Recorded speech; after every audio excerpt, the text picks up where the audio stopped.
কি ভাবছেন কি খাচ্ছি? জামাই ষষ্ঠীর জন্য একটা মিষ্টির পায়েস বানিয়েছি, আমের, তাও আমের সিজন সময় আমের পায়েস। মুখে দিতে মিলিয়ে যাচ্ছে। আপনারাও বাড়িতে করতে পারেন নতুন। প্রথমে দেখো পাকা আমটাকে একটু মুখটা কেটে নেবো। মুখটা কেটে দিলাম। আমটা এইভাবে কেটে নেবো। আমার এই আমের এই অংশটা একটু লাগবে, সেই জন্যই আমি এভাবে কেটে নিচ্ছি।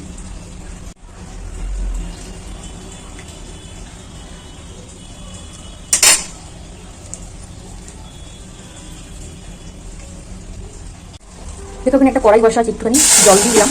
তারপরে এই 500 একটা দুধের পুরো প্যাকেটটা দিয়ে দেবো। পুরো 500 দুধ একটা লাগবে, দিয়ে দিলাম। অল্প একটু জল দিয়ে গোবিন্দভোগ চালটা ভিজিয়ে রাখবো। দেখো দুধটা পুরো ফুটে গেছে। এবার আমি চাল ধোয়াটা দিয়ে দেবো, পুরোটাই দিয়ে দেবো। 50 গ্রাম চাল আছে এখানে, গোবিন্দভোগ চাল পুরোটাই দিয়ে দিলাম। একটু ভালো করে নাড়াচাড়া করে দিলাম, চালটা একটু সেদ্ধ হবে। আমি এখানে কাজু আর একটু জাফরান নিয়ে নিয়েছি, তোমরা চাইলে পেস্তা বাদামও দিতে পারো। কাজুটা আমি এখানে একদম একটু সিনাতে থেতে থেতে করে নিয়েছি, তোমরা চাইলে করতে পারো, এতে খেতে ভালো লাগবে।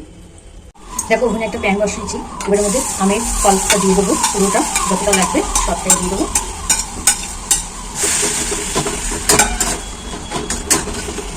ভালো করে একটু মিক্স করে একটু জাল দেবো। পরিমাণ মতন চিনি দিয়ে দেবো, যতটা লাগবে। চিনি দিয়ে একদম ঘন করে নেবো, যাতে আমের রসটা যাতে না থাকে। পুরো ঘন করে জাল দিয়ে দিয়েছি, একদম এইভাবে হবে। আমি চালটাও দেখো পুরো একদম ঘন হয়ে এসেছে, একটু সেদ্ধ হয়ে গেছে। এবার আমি এই কাজু আর জাফরানটা দিয়ে দেবো পুরোটা।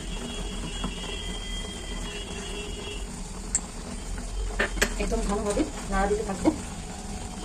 পুরো চালটা দেখো পুরো সেদ্ধ হয়ে গেছে, পুরো ক্ষীর হয়ে গেছে। এবার আমি আমটা জাল দিয়ে আমটা দিয়ে দেবো,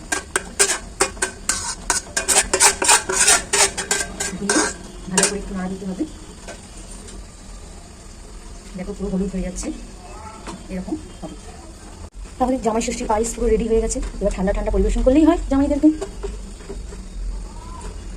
ওগুলোর মধ্যে ভরবো, তখন ঢাকা দিয়ে থাকো। ঢাকাটা সরিয়ে দেখবো, পুরো দেখো ঠান্ডা হয়ে গেছে, ঠান্ডা হয়ে পুরো জমে গেছে।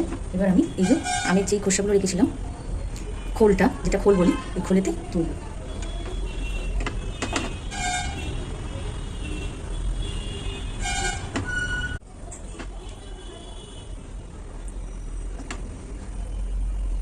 পুরো একদম ভরে ভরে দিচ্ছি।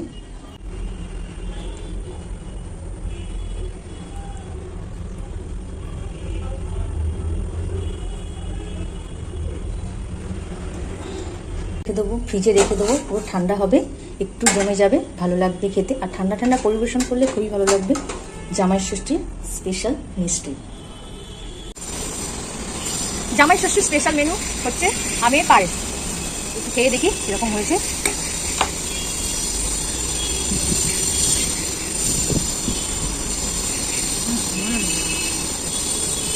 বাড়িতে জামাই ষষ্ঠীতে যদি এরকম মিষ্টি মুখ করানো হয় জামাইকে, এভাবে পুরো ভিডিওটা দেখবেন, অবশ্যই লাইক কমেন্ট করবেন। টাটা।